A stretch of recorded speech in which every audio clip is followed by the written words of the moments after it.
international trade restrictions. According to one study, 93% of economists think such restrictions are a bad idea because they reduce economic welfare. They believe that trade is the way to produce more, better, and cheaper stuff and services for us all. The phrase often used to justify trade is comparative advantage, an idea that comes up throughout economics, says Northwestern professor Robert Gordon. The real way to talk about comparative advantage is to talk about everyday people. And how about the example of the lawyer? A woman lawyer, very talented at law, but also able to type twice as fast as her male secretary.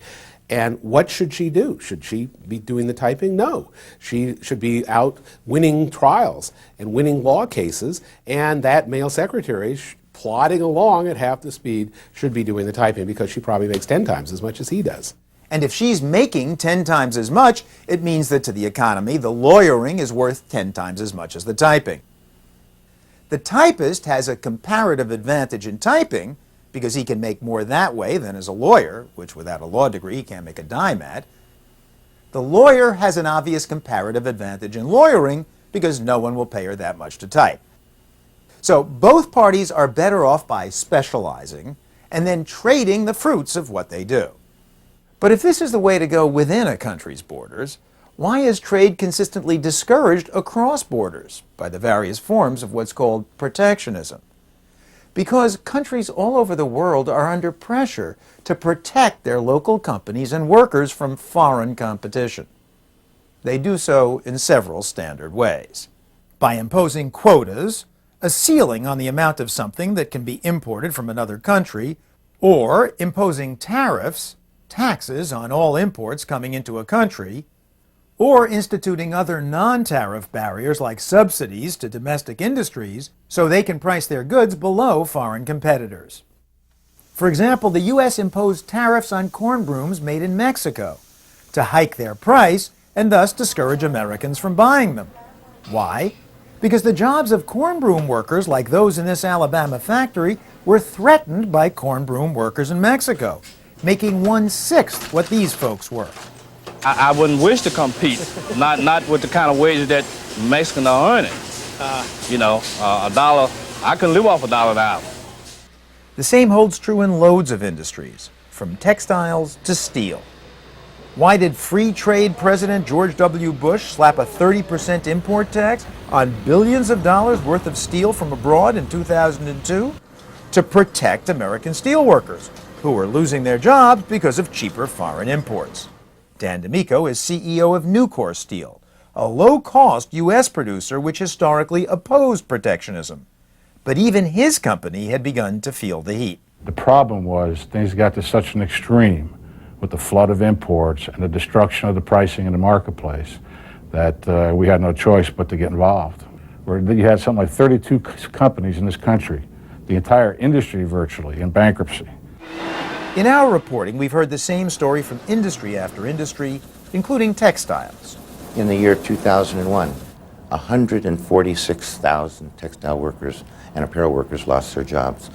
In fact, in our industry, we lost more jobs in 20 months than exist in the steel industry.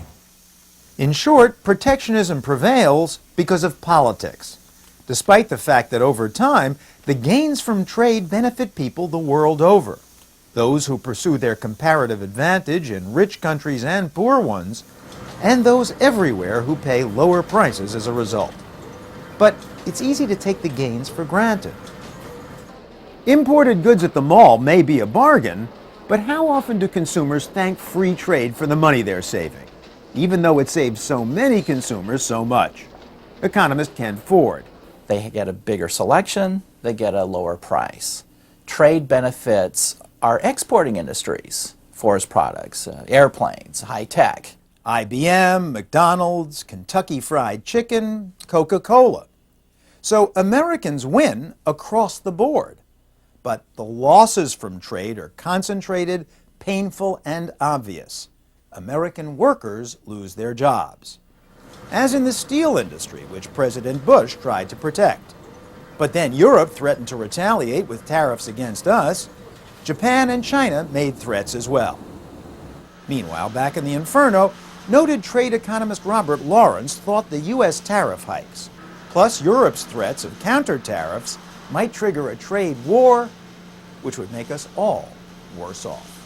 What I really worry about is that our governments, the United States and Europe, are going to get very caught up in fighting individual battles, in retaliating, and in fact engaged in a tit-for-tat confrontation which could escalate over time.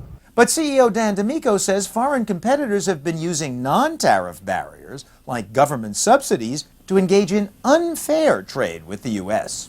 This is not a matter of tit for tat. We've already been tatted. In a big way. I don't know how better I can put that and maintain a sense of humor, okay? Moreover, say critics of so-called free trade, it can be unfair in another way, when poorer countries exploit their workers to keep their wages down. Economist Thea Lee.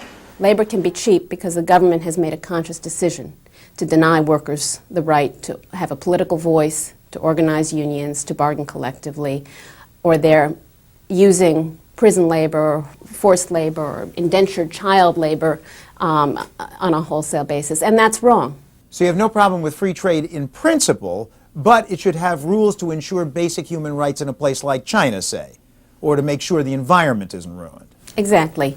What's hard to dispute, however, is that the removal of barriers to trade seems to have increased economic growth. After World War II, tariffs averaged a hefty 40% on manufactured goods across the globe. Over the decades, they've been brought down to today's 4% or so, while the U.S., Europe, and Japan have prospered because of low tariffs, say economists like Professor Lawrence. The United States has never been more open as an economy, and the United States has never been more prosperous. We don't try to make everything ourselves. We buy from the rest of the world, and we sell to the rest of the world. Sure, some competition is not perfectly fair, and we do need rules of the game in order to deal with unfair competition. But by and large, I think it would be extremely foolish for us to think we could withdraw and retreat back into a fortress America. Economists like Lawrence agree that countries will always be under pressure to protect domestic industries, like, say, agriculture. But that's why the World Trade Organization was created, to regulate the rules of the game and police them. Indeed, in late 2003, the WTO, based in Belgium, ruled against the U.S. steel tariffs as illegal. U.S. steel producers and workers denounced the decision as meddling with the sovereign affairs of America, but the U.S. government then lifted the tariffs, making American steel users, like auto companies, happy. Lifting the tariffs meant cheaper steel for the cars they sell, mainly to fellow Americans. Increasingly, however, it's not just manufacturing or farm jobs that countries have been trying to protect. More and more of the world's jobs are in the service sector, more than 80% of jobs in the U.S. Service workers have long thought they were safe from international competition.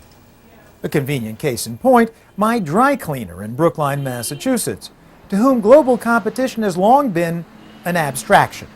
It doesn't mean anything. People are going to come in here, they want to look good, they want a good product, and that's what we offer them. So you care about what happens in Brookline? That's my main concern, is how I'm going to make a living here, and then I'll worry about the outside world. Carl's assistant, Jimmy Clark, underscored the obvious. What's to worry about? Competition from some super efficient dry cleaner in Japan? They'll still be in Japan and we'll still have Brookline. Economists like Robert Lawrence point to jobs like these to reassure Americans about the limit of the threat from workers abroad. Most of these people are in the service economy. Most Americans work in the service economy. Only about 15% of Americans are employed in manufacturing. Only about 2% are employed in agriculture. And those are sectors which are severely subject to international competition. For the rest of us, there may be some elements of international competition, but by and large, our economy is self-contained. But foreign competition is now threatening U.S. service jobs as never before. The internet and the telecommunications revolution have meant that more and more service work can be sent anywhere in the world. That's led to call centers in India, for instance, where they do fulfillment for U.S. catalog companies. The black bra and the CD recorder will be delivered by 6 p.m. Friday. There's even a website, elance.com, where companies from anywhere in the world can post requests for software jobs, design services, accounting, and get bids from anywhere in the world. And then there's the Pittsburgh firm that sends doctors' dictations to India to be transcribed. As this promotional video shows, it has set up shop in 4 Indian cities because workers there have a comparative advantage in typing. Its software engineers are among the best in the world. English is the primary language. There's high computer literacy, excellent internet connections, and an experienced transcription workforce. The time difference between the United States and India is also an added value. While we're sleeping, they're working. For the first time, medical transcription truly has 24-hour coverage. The Indian workers are doing the job for a fraction of the U.S. cost by capitalizing on their comparative advantage. Typing for a few bucks an hour is their best, most valuable work alternative. So they type while the U.S. medical personnel exploit their comparative advantage, providing health care. But as this new global competition in services grows, it's leading U.S. service workers to call for protection. Software engineer Judy Adelstein, who's trying to form a union for high-tech workers, speaks for many of them. This country, on one side of its mouth, it talks about how wonderful and we care about everybody. We're rebuilding Iraq and we're doing this and we're doing that, but they don't care about their own people. Okay, so don't talk out of 2 sides of your mouth. Okay, don't talk, yeah, capitalism works. It works for you because you're rich. The corporations run the country. It doesn't work for the rest of the people, though. Judy Adelstein's husband is also a software engineer. He lost his job due to 9/11. 2 years later, he hadn't found another. I mean, how do you explain 350 resumes and no job? Maybe that's seeing how much experience I have in my salary and saying, well, why should we pay him this kind of money when we can get someone for a lot cheaper? What kind of money? $52,000. But the answer for a U.S. worker like Scott Adelstein, say free trade economists and businessmen alike, is to reinvent himself economically so he's always a step ahead of the competition, whether it's local or global. Wall Street money manager Rajiv Chowdhury, who came to the U.S. from India precisely because of the opportunities here, thinks U.S. workers will continue to create new forms of comparative advantage. The internet was created in the United States, not in any other country in the world. And because of the internet, 10 years later, we have really refashioned our own economy and are in the process of refashioning the global economy. As a result, millions of jobs have been created in this country as well as outside. So I don't know what the next big thing is going to be, but I can tell you one thing, it's going to come from this country and it's going to create a lot of jobs in the United States. Try telling that to Scott Adelstein, however. What was he doing when we last saw him? I'm doing stock work for a retailer. Meaning? Kmart. Kmart? Right. What exactly do you do? Stocking the shelves, pricing goods, working nights. Are you embarrassed? I mean, you said retail, stocking. I didn't know what you meant at first. Yeah, well, it's just that, You didn't want to tell me right away. No, he is embarrassed, I think. With good reason. He's an educated person. An educated person who's competing against increasingly educated counterparts abroad, and who feels threatened by, and therefore suspicious of, free trade, regardless of the widespread, long-term benefits almost all economists assure us free trade inevitably brings.